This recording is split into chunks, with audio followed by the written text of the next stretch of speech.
Traité sur le commerce des armes. Nations Unies 2013, dit par Émile Berlerme en octobre 2020. Nations Unies 2013, Traité sur le commerce des armes. Préambule. Les États parties au présent traité, guidés par les buts et principes de la Charte des Nations Unies, rappelant l'article 26 de la Charte des Nations Unies, au terme duquel il faut favoriser l'établissement et le maintien de la paix et de la sécurité internationale en ne détournant vers les armements que le minimum des ressources humaines et économiques du monde. Soulignant la nécessité de prévenir et d'éliminer le commerce illicite d'armes classiques et d'empêcher leur détournement vers le commerce illicite ou pour un usage final non autorisé, ou encore à destination d'utilisateurs finaux non autorisés, notamment aux fins de la commission d'actes terroristes. Reconnaissant aux États des intérêts légitimes d'ordre politique, sécuritaire, économique et commercial dans le commerce international des armes classiques. Réaffirmant le droit souverain de tout État de réglementer et de contrôler les armes classiques exclusivement à l'intérieur de son territoire, en vertu de son propre ordre légal ou constitutionnel. Sachant que la paix et la sécurité, le développement et les droits de l'homme sont des piliers du système des Nations Unies et le fondement de la sécurité collective, et reconnaissant que le développement, la paix et la sécurité, ainsi que les droits de l'homme sont interdépendants et se renforcent mutuellement. Rappelant les directives relatives aux transferts internationaux d'armes établies par la Commission du désarmement de l'Organisation des Nations Unies et adoptées par l'Assemblée générale dans sa résolution 46-36H du 6 décembre 1991. Prenant note de la contribution apportée par le Programme d'action des Nations Unies en vue de prévenir, combattre et éliminer le commerce illicite des armes légères sous tous ses aspects, par le protocole contre la fabrication et le trafic illicite d'armes à feu, de leurs pièces, éléments et munitions, additionnel à la Convention des Nations Unies contre la criminalité transnationale organisée, et par l'instrument international visant à permettre aux États de procéder à l'identification et au traçage rapide et fiable des armes légères et de petit calibre illicites.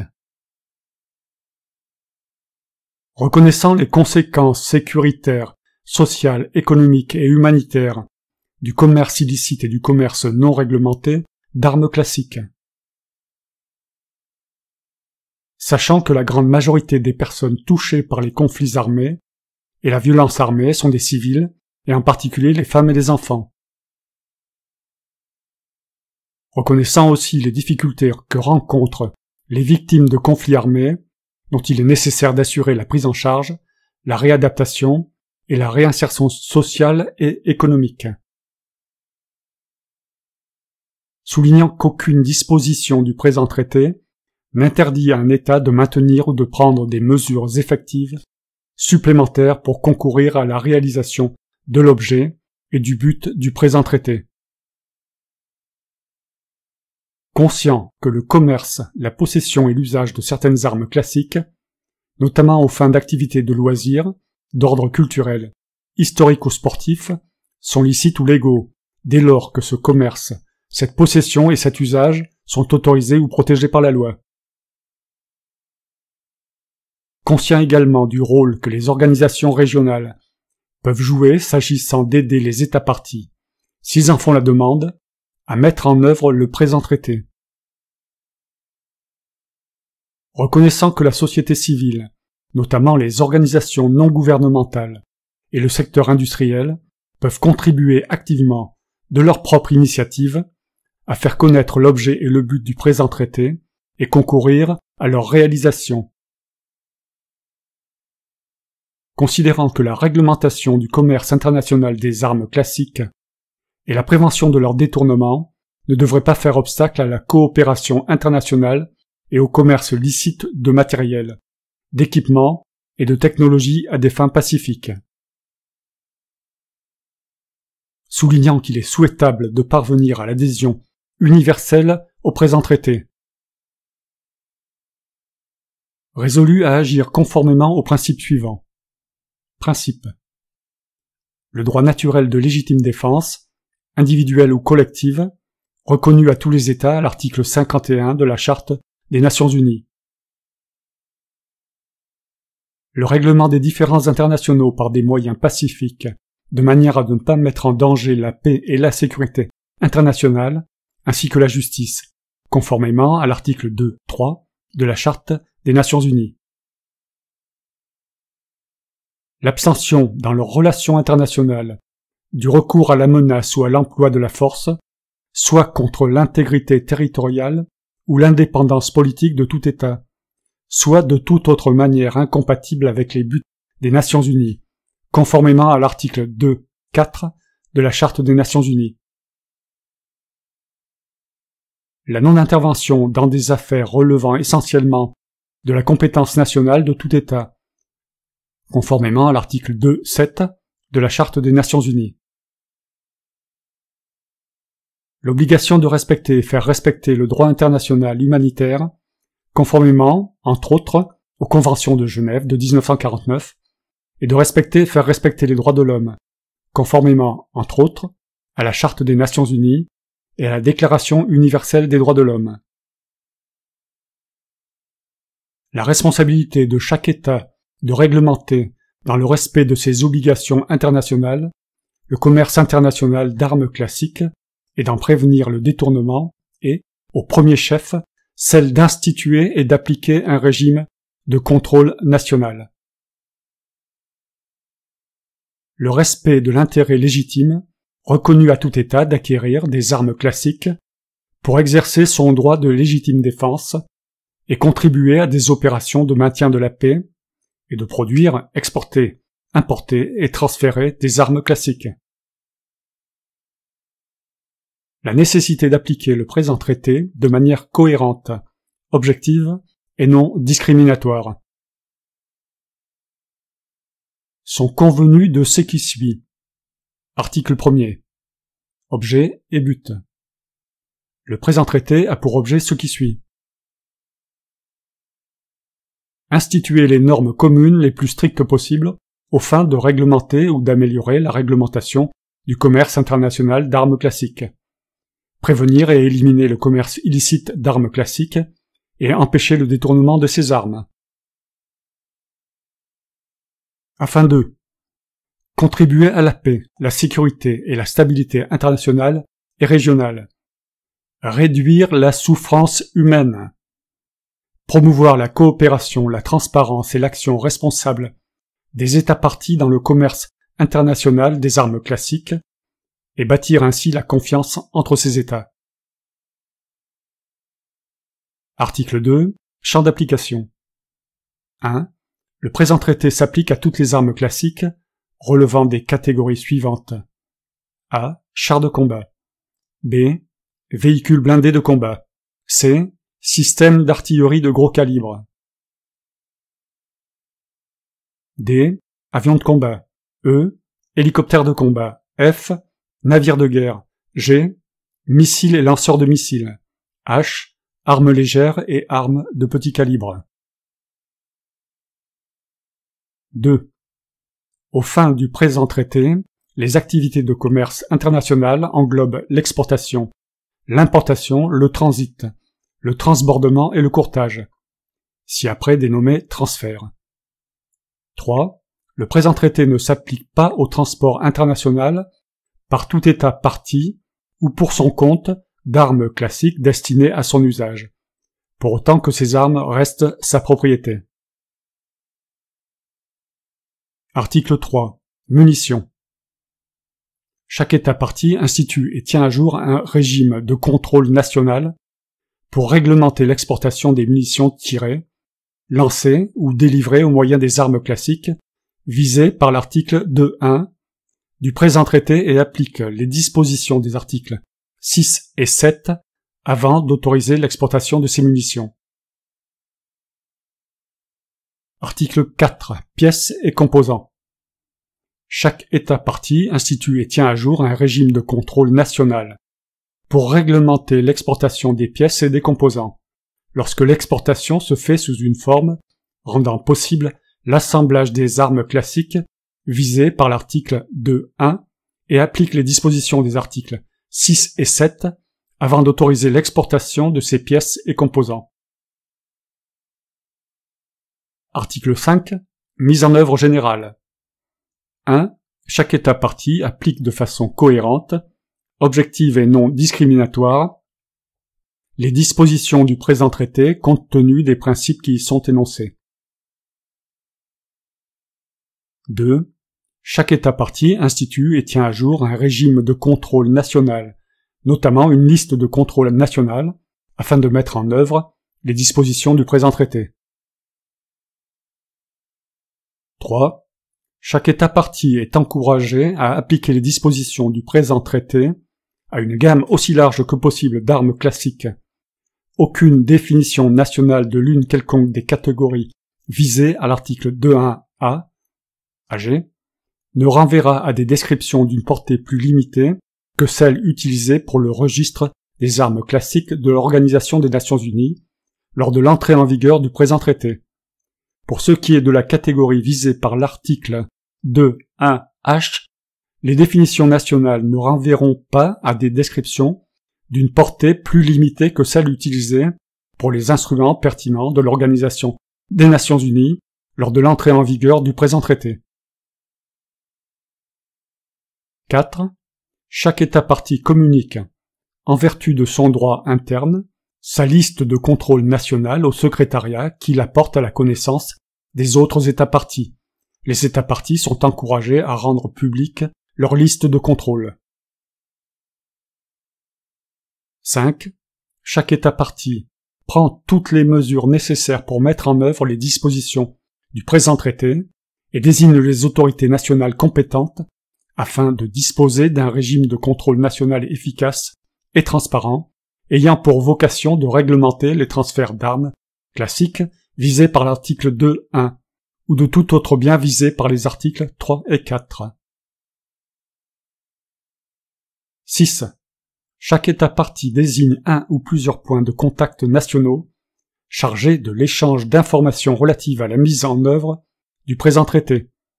Chaque État partie fournit au secrétariat, créé en application de l'article 18, toute information concernant son ou ses points de contact nationaux et tient ces informations à jour. Article 6. Interdiction. 1. Aucun État partie ne doit autoriser le transfert d'armes classiques visé par l'article 2.1 ou de tout autre bien visé par les articles 3 ou 4, qui violerait ses obligations résultant de mesures prises par le Conseil de sécurité de l'Organisation des Nations Unies, agissant en vertu du chapitre 7 de la Charte des Nations Unies, en particulier les embargos sur les armes. 2. Aucun État partie ne doit autoriser le transfert d'armes classiques visées par l'article 2.1 ou de tout autre bien visé par les articles 3 ou 4 qui violerait ses obligations internationales, résultant des accords internationaux pertinents auxquels il est partie, en particulier celles relatives au transfert international ou au trafic illicite d'armes classiques. 3. Aucun État partie ne doit autoriser le transfert d'armes classiques visées par l'article 2.1 ou de tout autre bien visé par les articles 3 ou 4 si la connaissance, au moment où l'autorisation est demandée, que ces armes ou ces biens pourraient servir à commettre un génocide, des crimes contre l'humanité, des violations graves des conventions de Genève de 1949, des attaques dirigées contre les civils ou des biens de caractère civil et protégés comme tels, ou d'autres crimes de guerre tels que définis par des accords internationaux auxquels il est partie. Article 7. Exportation et évaluation des demandes d'exportation. 1. Si l'exportation n'est pas interdite par l'article 6, chaque État partie exportateur, avant d'autoriser l'exportation d'armes classiques visées par l'article 2.1 ou de tout autre bien visé par les articles 3 ou 4, selon ce qui relève de sa juridiction et conformément à son régime de contrôle national, évalue, de manière objective et non discriminatoire, en tenant compte de tout élément utile, notamment de l'information fournie par l'État importateur en application de l'article 8.1, si l'exportation de ces armes ou biens A. contribuerait ou porterait atteinte à la paix et à la sécurité, B. pourrait servir à I. commettre une violation grave du droit international humanitaire ou à en faciliter la commission. 2. commettre une violation grave du droit international des droits de l'homme ou à en faciliter la commission. 3. commettre un acte constitutif d'infraction au regard des conventions et protocoles internationaux relatifs au terrorisme auxquels l'État exportateur est partie, ou à en faciliter la commission, ou 4. commettre un acte constitutif d'infraction au regard des conventions et protocoles internationaux relatifs à la criminalité transnationale organisée auxquels l'État exportateur est partie, ou à en faciliter la commission. 2. L'État partie exportateur envisage également si des mesures pourraient être adoptées pour atténuer les risques énoncés aux alinéas A et B du paragraphe 1, y compris des mesures de confiance ou des programmes élaborés et arrêtés conjointement par les États exportateurs et importateurs. 3. Si, à l'issue de cette évaluation et après avoir examiné les mesures d'atténuation des risques disponibles, l'État partie exportateur estime qu'il existe un risque prépondérant de réalisation d'une des conséquences négatives prévues au paragraphe 1. Il n'autorise pas l'exportation. 4. Lors de son évaluation, l'État partie exportateur tient compte du risque que des armes classiques visées à l'article 2.1 ou des biens visés aux articles 3 ou 4 puissent servir à commettre des actes graves de violence fondés sur le sexe ou des actes graves de violence contre les femmes et les enfants, ou à en faciliter la commission. 5. Chaque État partie exportateur prend des mesures pour s'assurer que toutes les autorisations d'exportation d'armes classiques visées par l'article 2.1 ou de biens visés par les articles 3 ou 4 soient détaillées et délivrées préalablement à l'exportation. 6.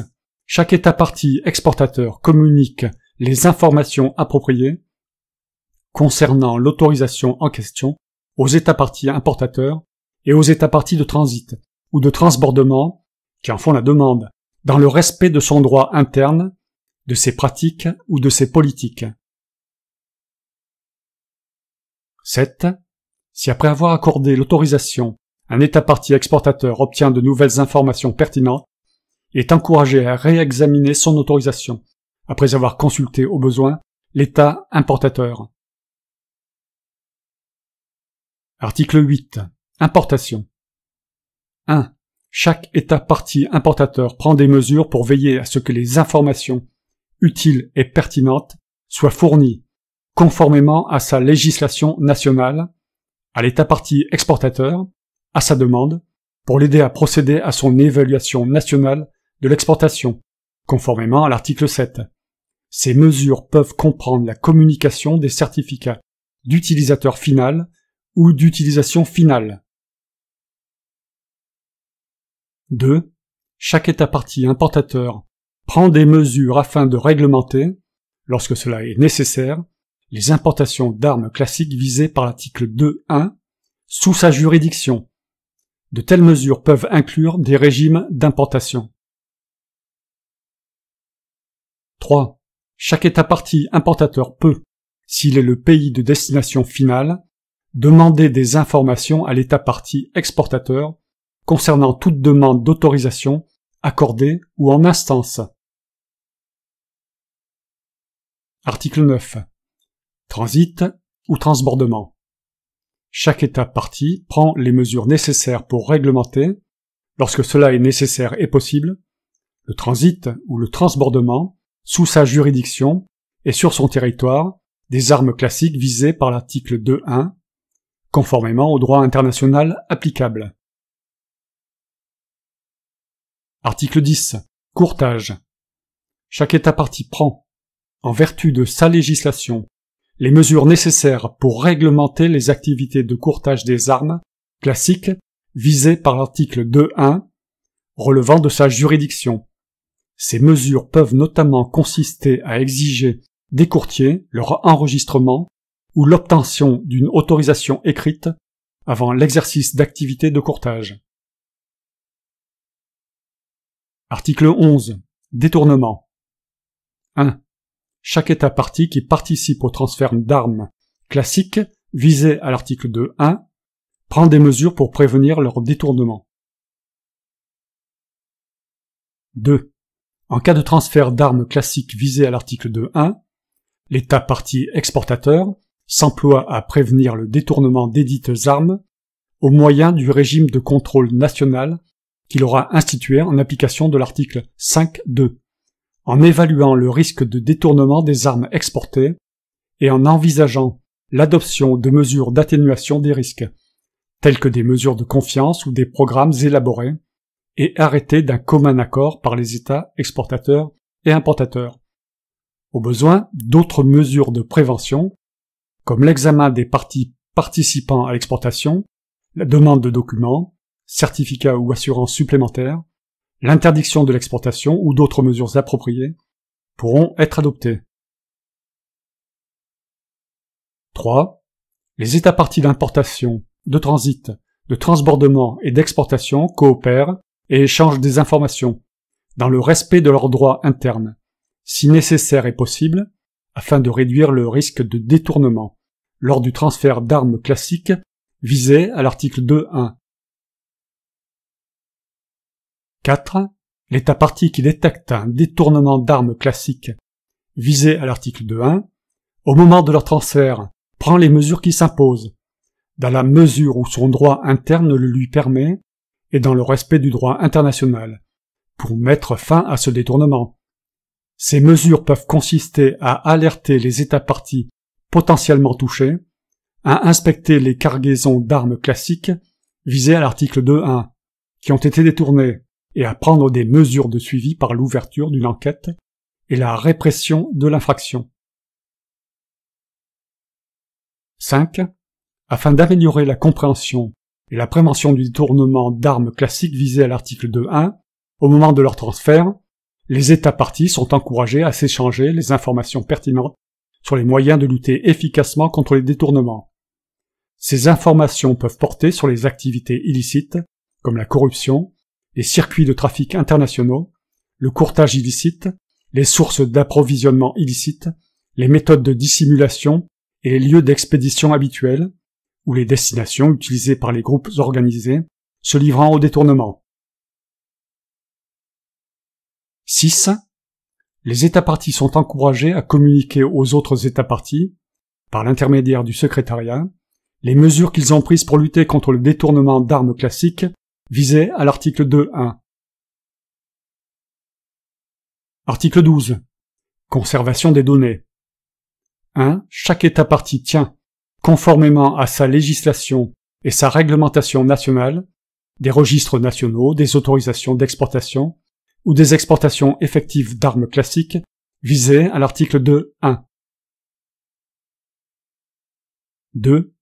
Chaque État partie est encouragé à conserver des registres des armes classiques visées à l'article 2.1, acheminés sur son territoire en tant que destination finale, ou autorisé à transiter ou être transbordé sur tout territoire relevant de sa juridiction.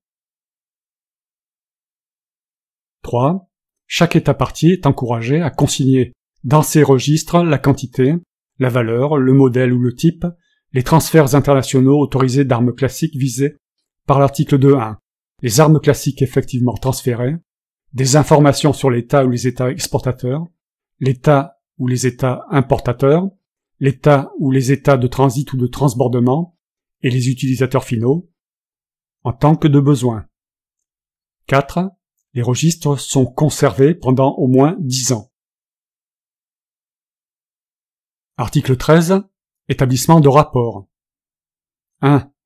Dans un délai d'1 an à compter de l'entrée en vigueur du présent traité à son égard, chaque État partie adresse au secrétariat, conformément à l'article 22, un rapport initial sur les mesures prises pour mettre en œuvre le traité, y compris les lois nationales, liste de contrôle nationale et autres règlements et mesures administratives internes adoptés. Chaque État partie rend compte au secrétariat, selon qu'il convient, de toute nouvelle mesure prise pour mettre en œuvre le présent traité. Les rapports sont mis à disposition et distribués aux États parties par le secrétariat. 2. Les États parties sont encouragés à rendre compte aux autres États parties, par l'intermédiaire du secrétariat, des mesures prises qui se sont révélées efficaces pour lutter contre le détournement des armes classiques visées à l'article 2.1 au moment de leur transfert. 3. Chaque État partie présente au secrétariat, au plus tard le 31 mai, un rapport annuel portant sur l'année civile précédente concernant les exportations et importations d'armes classiques visées par l'article 2.1, autorisées ou effectuées. Les rapports sont mis à disposition et distribués aux États parties par le secrétariat. Le rapport présenté au secrétariat peut contenir les mêmes informations que celles communiquées par l'État partie dans le cadre d'autres dispositifs pertinents des Nations Unies, y compris le registre des Nations Unies sur les armes classiques. Toute information de nature commerciale, sensible ou relevant de la sécurité nationale peut être exclue des rapports. Article 14. Exécution du traité. Chaque État partie adopte les mesures nécessaires pour faire appliquer les lois et règlements nationaux mettant en œuvre les dispositions du présent traité. Article 15. Coopération internationale. 1. Les États parties coopèrent entre eux, en cohérence avec leurs intérêts respectifs en matière de sécurité et leur législation nationale, aux fins de la mise en œuvre effective du présent traité. 2. Les États parties sont encouragés à faciliter la coopération internationale, y compris en échangeant des informations sur les questions d'intérêt mutuel concernant la mise en œuvre et l'application des dispositions du présent traité en fonction de leurs intérêts en matière de sécurité et de leur législation nationale. 3. Les États parties sont encouragés à échanger sur les questions d'intérêt mutuel et à partager des informations, en tant que de besoin, afin de soutenir la mise en œuvre du présent traité. 4. Les États parties sont encouragés à coopérer, en vertu de leur législation nationale, pour favoriser la mise en œuvre nationale des dispositions du présent traité, notamment en échangeant des informations concernant des activités et des acteurs illicites et pour prévenir et éliminer le détournement des armes classiques visées à l'article 2.1. 5. Les États parties s'apportent d'un commun accord et dans le respect de leurs droits internes toute l'assistance possible pour diligenter les enquêtes, poursuites et procédures judiciaires se rapportant à la violation de mesures nationales adoptées au titre du présent traité. 6. Les États parties sont encouragés à prendre des mesures au niveau national et à coopérer entre eux pour empêcher que le transfert d'armes classiques visé à l'article 2.1 ne fasse l'objet de pratiques de corruption. 7. Les États parties sont encouragés à procéder à des échanges d'informations et d'expériences sur les leçons tirées concernant tout aspect du présent traité. Article 16. Assistance internationale. 1. Aux fins de mise en œuvre du présent traité, chaque État partie peut solliciter une assistance, notamment juridique ou législative, une aide au renforcement de ses capacités institutionnelles et une assistance technique, matérielle ou financière. Cette assistance peut comprendre une aide à la gestion des stocks, à la conduite des programmes de désarmement, démobilisation et réintégration, à l'élaboration de lois types et à l'adoption de pratiques de mise en œuvre efficaces. Chaque État partie, qui est en mesure de le faire, fournit cette assistance sur demande. 2. Chaque État partie peut demander, offrir ou recevoir une assistance, notamment par l'intermédiaire de l'Organisation des Nations Unies, d'organisations internationales, régionales, sous-régionales ou nationales, d'organisations non gouvernementales ou à titre bilatéral. 3.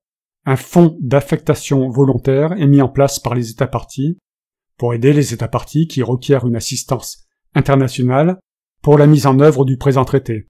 Chaque État partie est encouragé à alimenter le fonds. Article 17. Conférence des États parties. 1. Le secrétariat provisoire créé, en application de l'article 18, convoquera une conférence des États parties au plus tard 1 an après l'entrée en vigueur du présent traité et par la suite en fonction de ce qui sera décidé par la conférence des États parties. 2. La conférence des États parties adopte ses règles de procédure par consensus lors de sa première session. 3. La conférence des États parties adopte les règles budgétaires pour son fonctionnement, les règles régissant le financement de tout organe subsidiaire qu'elle peut mettre en place, ainsi que les dispositions financières régissant le fonctionnement du secrétariat. Lors de chaque session ordinaire, elle adopte un budget pour la période financière jusqu'à la prochaine session ordinaire. 4. La conférence des États parties. A. Examine la mise en œuvre du présent traité, y compris les évolutions intervenues dans le domaine des armes classiques. B. Examine et adopte les recommandations relatives à la mise en œuvre et au fonctionnement du présent traité, en particulier la promotion de son universalité. C. Examine les propositions d'amendement au présent traité, conformément à l'article 20. D. Examine toute question que suscite l'interprétation du présent traité. E. Examine et arrête les tâches et le budget du secrétariat. F. Examine la création de tout organe subsidiaire nécessaire à l'amélioration du fonctionnement du traité. Et G. S'acquitte de toute autre fonction relative au présent traité. 5. La conférence des États parties tient des réunions extraordinaires, si elle le juge nécessaire, ou à la demande écrite, de tout État partie pour autant qu'elle soit soutenue par au moins 2/3 des États parties. Article 18. Secrétariat. 1. Le présent traité institue un secrétariat chargé d'aider les États parties dans la mise en œuvre effective du présent traité, en attendant la première réunion de la conférence des États parties. Les fonctions administratives liées au présent traité seront confiées à un secrétariat provisoire. 2. Le secrétariat est doté d'un effectif suffisant. Ses membres ont les compétences nécessaires pour lui permettre d'exercer efficacement les fonctions visées au paragraphe 3. 3. Le secrétariat est responsable devant les États parties, doté de moyens limités. Le secrétariat exerce les fonctions suivantes. A. Recevoir, mettre à disposition et distribuer les rapports prescrits par le présent traité. B. Tenir à jour et à disposition des États parties la liste des points de contact nationaux. C. Aider à rapprocher l'offre et la demande d'assistance pour la mise en œuvre du traité et promouvoir la coopération internationale selon les demandes. D. Faciliter les travaux de la conférence des États parties, notamment en prenant les dispositions et en fournissant les services nécessaires aux réunions prévues par le présent traité. Et E. S'acquitter de toute autre tâche décidée par la conférence des États parties. Article 19. Règlement des différends. 1. Les États parties se consultent et coopèrent d'un commun accord en vue du règlement de tout différend qui pourrait survenir entre eux quant à l'interprétation ou l'application du présent traité, y compris par la négociation, la médiation, la conciliation, le règlement judiciaire ou tout autre moyen pacifique. 2. Les États parties peuvent choisir, d'un commun accord, de recourir à l'arbitrage pour régler tout différend les opposant au sujet de questions touchant l'interprétation ou l'application du présent traité. Article 20. Amendement. 1. 6 ans après l'entrée en vigueur du présent traité, tout État partie pourra y proposer des amendements. À l'expiration de ce délai, les amendements proposés pourront uniquement être examinés par la conférence des États parties tous les 3 ans. 2. Toute proposition d'amendement au présent traité est présentée par écrit au secrétariat, qui la diffuse à tous les États parties, au moins 180 jours avant la prochaine réunion de la conférence des États parties, à laquelle les amendements pourront être examinés conformément au paragraphe 1. L'amendement est examiné à la prochaine conférence des États parties, à laquelle les amendements pourront être examinés conformément au paragraphe 1, si, au plus tard 120 jours après la distribution du texte par le secrétariat, la majorité des États parties informe le secrétariat qu'ils sont favorables à l'examen de la proposition. 3. Les États parties font tout leur possible pour parvenir à un consensus sur chaque amendement. Si aucun accord n'est trouvé malgré les efforts déployés, l'amendement est, en dernier ressort, adopté par un vote majoritaire des 3/4 des États parties présents et votant à la conférence des États parties. Aux fins du présent article, les États parties présents et votants sont ceux qui sont présents et qui votent pour ou contre. Le dépositaire communique aux États parties tout amendement ainsi adopté. 4. Tout amendement adopté conformément au paragraphe 3 entre en vigueur pour chaque État partie qui a déposé un instrument d'acceptation de cet amendement 90 jours après que la majorité des États qui étaient partis au traité au moment de l'adoption de l'amendement ont déposé leurs instruments auprès du dépositaire. Par la suite, il entrera en vigueur tout autre État parti 90 jours après le dépôt de l'instrument d'acceptation de l'amendement. Article 21. Signature, ratification, acceptation, approbation ou adhésion. 1. Le présent traité est ouvert à la signature de tous les États au siège de l'Organisation des Nations Unies, à New York, à compter du 3 juin 2013, et jusqu'à son entrée en vigueur. 2. Le présent traité est soumis à la ratification, à l'acceptation ou à l'approbation de chaque État signataire. 3. Une fois entré en vigueur, le présent traité sera ouvert à l'adhésion de tous les États non signataires. 4. Les instruments de ratification, d'acceptation, d'approbation ou d'adhésion seront déposés auprès du dépositaire. Article 22. Entrée en vigueur. 1. Le présent traité entrera en vigueur 90 jours après la date du dépôt du 50e instrument de ratification, d'acceptation ou d'approbation auprès du dépositaire. 2. À l'égard de chaque État qui dépose son instrument de ratification, d'acceptation, d'approbation ou d'adhésion après l'entrée en vigueur du présent traité, celui-ci entrera en vigueur 90 jours après la date du dépôt par cet État de son instrument de ratification, d'acceptation, d'approbation ou d'adhésion. Article 23. Application à titre provisoire. Tout État peut, au moment de la signature ou du dépôt de son instrument de ratification, d'acceptation, d'approbation ou d'adhésion, déclarer qu'il appliquera l'article 6 et l'article 7 à titre provisoire en attendant l'entrée en vigueur du présent traité à son égard. Article 24. Durée et dénonciation. 1. Le présent traité a une durée illimitée. 2. Chaque État partie a le droit, dans l'exercice de sa souveraineté nationale, de dénoncer le présent traité. Il en donne notification au dépositaire, qui en adresse notification à tous les autres États parties. La notification peut comporter un exposé des motifs de la dénonciation et prend effet 90 jours après réception par le dépositaire, à moins qu'une date postérieure ne soit indiquée. 3. La dénonciation ne libère pas l'État des obligations, y compris financières, mises à sa charge par le présent traité tant qu'il y était parti. Article 25. Réserve. 1. Chaque État peut, au moment de sa signature, ratification, acceptation, approbation ou adhésion, formuler des réserves qui ne soient pas incompatibles avec l'objet et le but du présent traité. 2. L'État partie peut retirer sa réserve à tout moment par notification au dépositaire. Article 26. Rapport avec d'autres instruments internationaux. 1.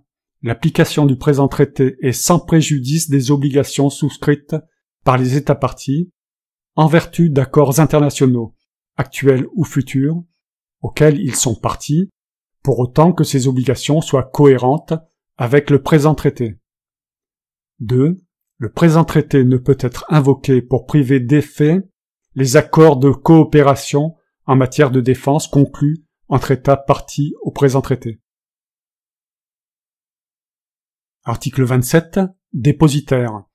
Le secrétaire général de l'Organisation des Nations Unies est le dépositaire du présent traité. Article 28. Texte faisant foi. L'original du présent traité, dont les textes anglais, arabes, chinois, espagnols, français et russes font également foi, est déposé auprès du secrétaire général de l'Organisation des Nations Unies. Fait à New York, le 2 avril 2013.